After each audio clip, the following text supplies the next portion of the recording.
A wire of resistance R is cut into 8 equal parts. அதாவது ஒரு wire இருக்கு, அது ரெசிஸ்டன்ஸ் வந்து R. அதை என்ன பண்றோம் அப்படின்னா 8 பார்ட்டா பிரிக்கிறீங்க. அப்ப 8 பார்ட்டா பிரிக்கிறீங்க அப்படின்னா ஒவ்வொரு ரெசிஸ்டன்ஸோட வேல்யூவும் R/8 R/8 R/8 ன்னு உங்களுக்கு வந்துரும்.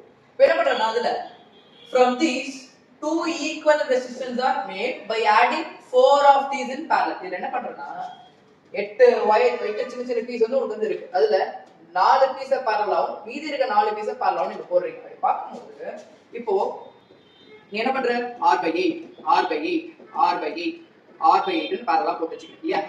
அப்ப என்ன ஆகுது, ஒரு ஈக்குவலா இருக்க ரெசிஸ்டன்ஸ் 4 டைம் ரிப்பீட் ஆகுது. அப்ப ஃபார்முலா நம்ம படிச்சிருக்கோம் Rp R/n. இங்க ஒவ்வொரு ரெசிஸ்டன்ஸோட வேல்யூவும் R/8 எத்தனை வாட்டி ரிப்பீட் ஆயிருக்கு அப்படின்னா 4 டைம்ஸ் ரிப்பீட் ஆயிருக்கு. அப்ப இங்க பார்த்தனா R/32 வருமா?